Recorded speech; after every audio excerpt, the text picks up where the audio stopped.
To set the stage, World War I has been going on for just under a year.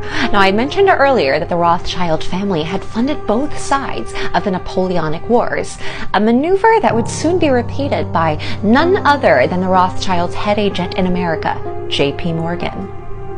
JP was already working on this strategy by sending over $1.5 billion to the Allies. We've also learned that JP owned the IMMC that financed most every major ocean liner. One of the few lines that he didn't fund was the Cunard Line, home of the Lusitania. JP was denied purchase of this particular line by the British because the ship was actually designed to be converted into a ship of war if necessary. The ship was actually registered as an armed auxiliary cruiser.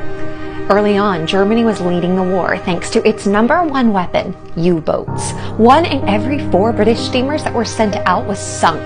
The Declaration of Paris was there to protect the Lusitania, providing a companionship for passenger liners. In this case, the Juno was sent out, but it never came. To make matters worse, Lusitania had been ordered to cut back on coal usage, slowing the ship down by 75%. The German embassy had issued warnings to several newspapers that the passengers on Lusitania were entering a war zone. The only problem is that only one newspaper actually published it, the day of the departure. Coincidentally, J.P. Morgan controlled 25 of the country's greatest newspapers. In 18 minutes, the Lusitania would sink after being hit by a torpedo and then an explosion from within. Out of the 1,195 people who lost their lives, 195 were American. The newspapers began printing story after story about the massive loss of American life. America had to go to war. Immediately after the sinking of the Lusitania, an investigation was held. No one was blamed. Even the captain was absolved of any wrongdoing. He miraculously made it out alive. Lord Mercy, the judge, refused to be paid for the case, and he even wrote about it saying, "The Lusitania case was a damned dirty business." In 1934, Senator Gerald Nye led an investigation trying to prove that the greed in the banking industry was a significant reason why America went into World War I. The bankers' initial investments were starting to dry up.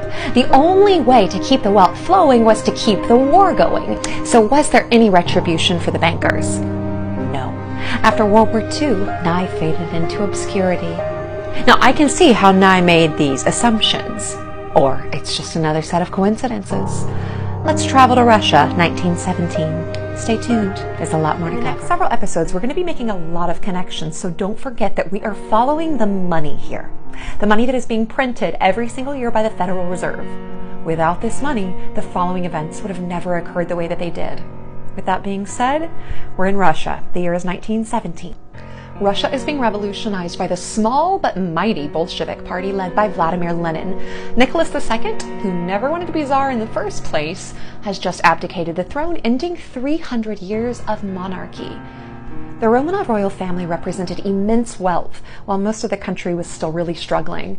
Nicholas's wife and his second cousin, Alexandria's unpopularity was no secret. She was from German and English royalty. Queen Victoria was her grandmother. Now, unlike flashy czarinas in the past, Alexandra avoided balls and the social scene. She was really shy and contemplative, giving her an unfortunate reputation as a snob. The country was worried that Alexandria would not be able to produce a male heir. Then finally, after giving birth to 4 girls, the couple welcomed a son, Alexei. Unfortunately, he was born with a rare genetic blood disorder, hemophilia, which was passed through Alexandria. The public was starting to become suspicious of Alexandria and her rumored obsession with the occult, especially a Siberian mystic, Grigory Rasputin. Now, some regarded him as a prophet, but most people thought of him as a quack. He took advantage of the Romanov royal family, saying that he was the only one that could save their son. Alex fell for it hook, line, and sinker. She even put him on the royal court, but not without major controversy.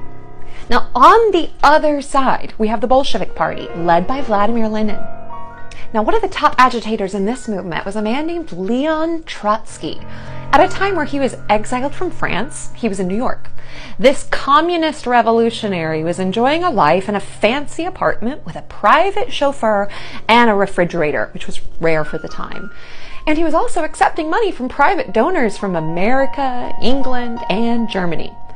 The majority of the money on the American side, as confirmed by his own grandson years later, was Jacob Schiff. So who is Jacob Schiff? Well, he's another one of the world's wealthiest billionaires. He was head of New York bank Kuhn Loeb and Company, of which Frank Vanderlip and Paul Warburg represented at the Jekyll Island meeting. Side note, Jacob Schiff was actually brother-in-laws with Daddy Warbucks, Paul Warburg. Now, as J.P. Morgan was the #1 Rothschild agent in America, we could say that Jacob Schiff was #2. Next time, we're going to be putting together a lot more connections that take us all the way back to Jekyll Island.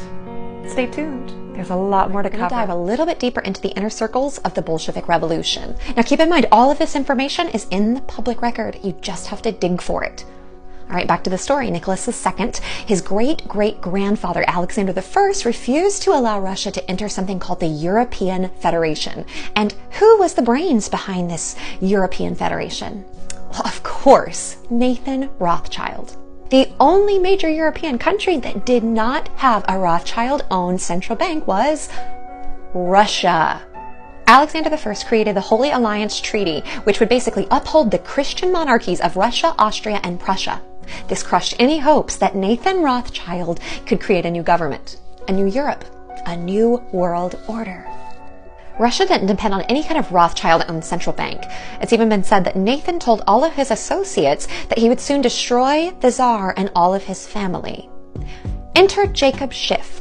Now, Jacob Schiff was not just any old Rothschild agent. When he was in Germany, his family actually shared a home with the patriarch, Mayer Amschel Rothschild.